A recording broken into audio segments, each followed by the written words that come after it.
Greetings, everyone. Today we're going to talk about complex numbers, very important in our study of AC circuit theory. So the basic idea of a complex number is that we're using a sort of two-part, two-dimensional representation for things like current, voltage, impedance. We have a real axis and an imaginary axis. So what is the imaginary? Well, basically, it's the square root of -1, right? You can't think of a real number that corresponds to. Now, in a math class, you would probably see this written out with the letter I. We don't use that for obvious reasons. We use I for current. So we use J.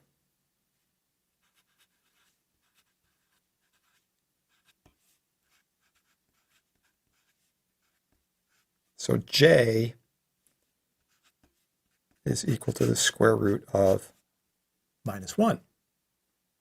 And we can go further with this and say that therefore J squared would have to be -1, and J cubed would have to be -J, and then of course J to the fourth would have to equal 1. All right? Okay. Now we put this out in a little XY plot, something like this. The horizontal is going to be our real axis, and the vertical here is going to be the imaginary axis.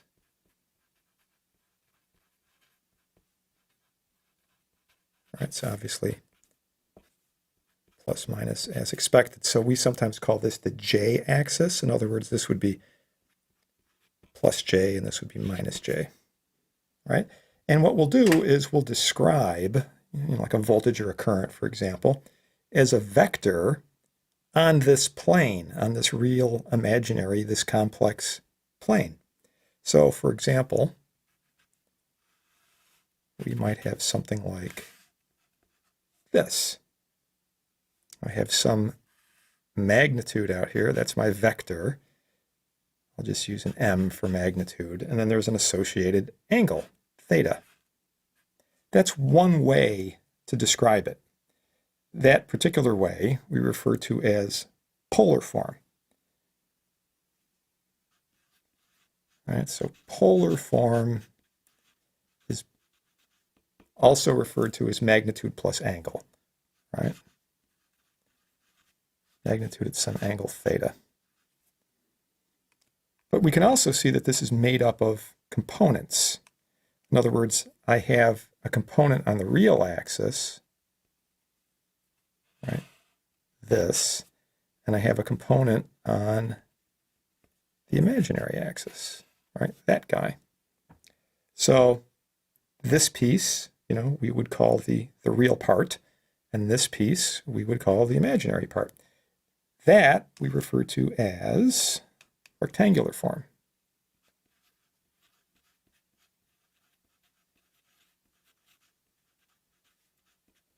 So we would write that typically as a real plus or minus an imaginary.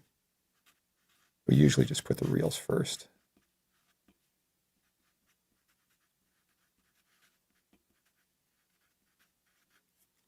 All right. It would be very useful for us to know how to convert back and forth between these two things. Okay. One thing I do want to sort of bring to your attention is a minus sign basically produces a flip. Okay, so if you had this magnitude negative, it would be going this way. Or if you had this magnitude going negative, it would be going this way. So just remember this. A minus, a negation, is a 180-degree flip. That's all that means. Okay? Okay, so let's look at some conversions. All we really need for our conversions is just a little right-angle trig. That's all. So let's say we want to do rectangular to polar. Well, what we really have out here is a triangle. Okay, if you look at it this way, we have something like this. All right, so this would be your real part, this would be your imaginary part, and this would be your magnitude. And then, of course, we have some angle theta in here, right? Nice right angle trig. So how would I, given the rectangular form, in other words, given a real and imaginary, how do I find the magnitude and the angle? Well, to find the magnitude, we can just use Pythagorean theorem. Right, so the magnitude will just be the square root of the square of the real, which I'm just going to abbreviate as RE here. I'll continue to do that, plus the square of the imaginary. Okay, now to get the angle theta, we just we just remember that tan is the opposite over the adjacent. So theta would be the arctan of the imaginary divided by the real. Okay? All right, what about going the other way? Well, I want to go polar to rectangular. So in other words, we have the magnitude and the angle. I want to get the real and the imaginary. Okay, so to get the real part, we simply take the magnitude, you multiply it by cosine theta. And to get the imaginary part, that is going to be j times the magnitude sine theta. Okay, let's look at a couple of examples here. Okay, so let's say that we have maybe in a rectangular case, we have 3 plus j 4. Right? So what does that look like in terms of a little plot over here?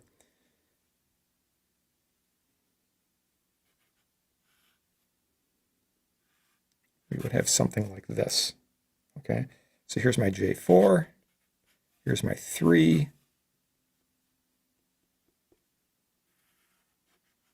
and I want to get that magnitude and this angle. Okay, all right, so I should be able to just square j4, square the 3, right? And when we square the j4, we just think in terms of squaring the 4, right? So the magnitude part of this is going to be the square root of 3 squared plus 4 squared, right? 16 and 9 is 25. Square root of that is 5. And then the angle will simply be the arctan of 4 over 3, 4/3. And that's going to work out to 53.1 degrees. And that makes sense. If you just look at this little diagram here, yeah, this is longer than the J4, and 5 looks good. Because this is longer than this one, you expect it to be a little bit more than 45. So 53.1, yeah, that seems reasonable. Okay, over here, same sort of deal. Let's say we have something like 10 at an angle of 30. So I'll draw my axes here. So I've got 10 at an angle of 30. That's something like this, right? Magnitude 10. There's my 30 degrees. And I want to find the two pieces, right? So I want to find that piece of it and that piece. Okay, so the real, the bottom one, is going to be my magnitude of 10 times the cosine of 30 degrees. And the imaginary part is going to be j times 10 times the sine of 30 degrees. And those two pieces are going to work out to 8.66 for the real part. All right, so this piece over here is 8.66. And then the imaginary part works out to j5. So that's this part over here. Right. And again, that scaling, seems to make sense. This is bigger. We have an angle less than 45 degrees, so that looks pretty good too, right? All squares up real nice. And there you go. Okay. Now, what about some math operations, right? How do I add and subtract these? How do I multiply and divide them? Well, you could do this graphically, but it's not the most convenient thing in the world, okay?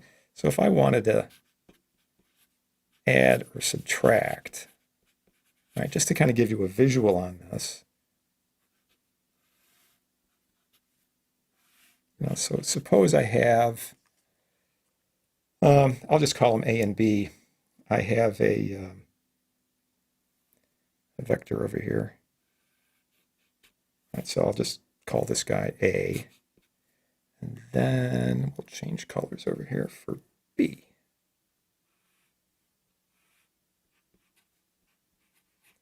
So what do I get as a result? Well, what I would do is I could do a head to tail on this. In other words, I would take my B vector, take the tail of this, put it on the head of this. In other words, just copy it and translate it up. All right, so you can see what I'm doing. I'm just moving this up. And then the resulting endpoint, in other words, this guy right here in red, that's the equivalent, right? So that, in other words, this right here in red is A plus B. Okay?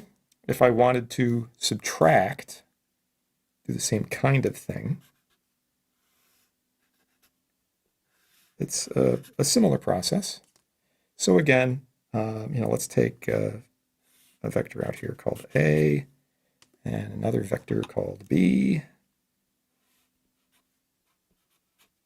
And what I would do now, same thing with head to tail, but I just have to sort of flip B, all right? Remember the minus 180 degree flip. So I take this thing and instead of going that way, I go this way with it. In other words, take the head of it and put it on the tail. So that kind of goes like that, right? So I've taken this whole thing and kind of pushed it up like that. And now there's my result, right? So this right here is A minus B. Okay, so this is useful when we do what are called phasor diagrams. It's useful to have an image in your head of what this actually is. But, computing it is not convenient to get out a piece of graph paper and do this. So the easy way to do an add or subtract, whatever form they're in, make sure you do the add or subtract in rectangular. So if it's in polar, do a conversion, right? If you have something like this over here, okay, you have 10 at an angle of 30, convert it into the real of 8.66 and the imaginary of J5. And what you do in this case is you simply add or subtract the reals to the reals, the imaginaries to the imaginaries. Okay? So it's real to real, imaginary to imaginary. So as an example, let's say we have one vector that's 10 plus J5, and I want to add another vector that's 6 minus J2. All right, so add the reals together, that's 16. Add the imaginaries together, right, that's plus J3. There's your answer. And like I said, if you're going to subtract, then you subtract the real. So I would subtract 6 from 10. I would subtract a negative 2 from 5. And that's how I would do my subtraction. Okay? Great. Now, what about multiplies and divides?